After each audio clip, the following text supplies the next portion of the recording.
Lots to share with you in the business report today. An oldie but a goodie as it relates to retirees returning to the labour force. It comes within the context of Jamaica's approach towards full employment. During the Global Services Association of Jamaica annual meeting, under the theme Technology, Competition and Skills Development, Managing and Developing Talent in the Age of Gen Z, held in July, Dr. Tanisha Ingle, Managing Director of the Heart NSTA Trust, spoke on the topic, and the business report is now pleased to be able to share her take on the phenomenon. Jamaica, there's a reality that we must face. On one hand, we have less people being born. The statistics are showing that, right? I don't know if it is the two is better than too many campaign that works so well, but we're feeling that right now. Less people are having children. On the other hand, we have a growing population where more of our young people are dying as well. And then in the middle of that, we have some of our very best talent migrating. So we certainly have a challenge in terms of the labor pool. The numbers are just not there. So what is it that we do to solve this challenge? Now, if we look at the retired population, 13.9% of Jamaicans are retired.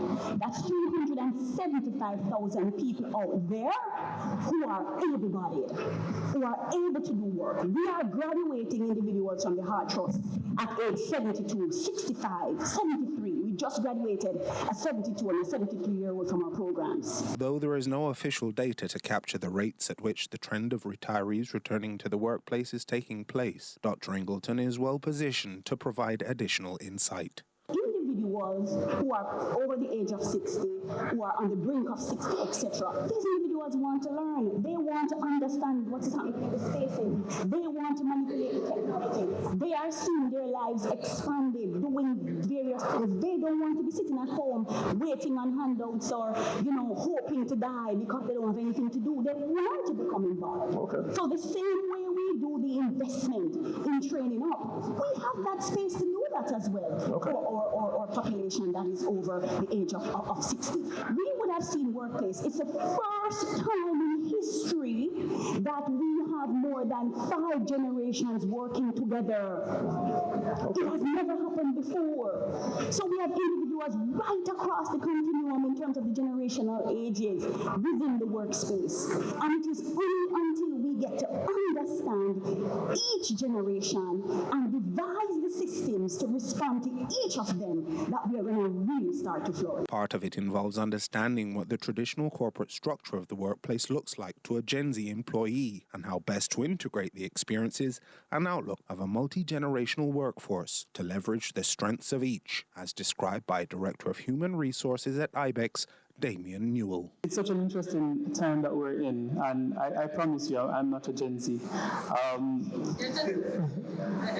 What we need to understand in terms of their mindset and how, persons such as who you explained think, they are set up to want to become entrepreneurs. They want to own their own business. Do we have an attrition problem?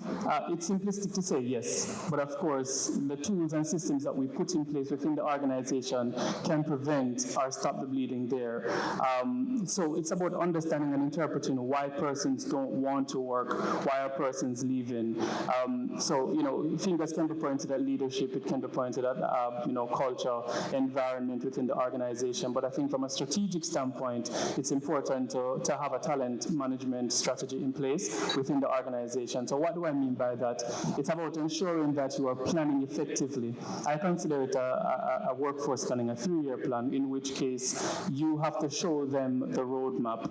Because in the end, yes, they want to have their own business, but there are some skills internally that persons, if owned and developed, it can also help them in the future for what they really want to do. As succession planning becomes increasingly necessary to ensure Jamaica's economic ambitions are aligned with the abilities of the working population, Marjorie Shaw, Program Director of the GSS project for JAMPRO, suggests the philosophies that impact policy are available for consideration. innovation.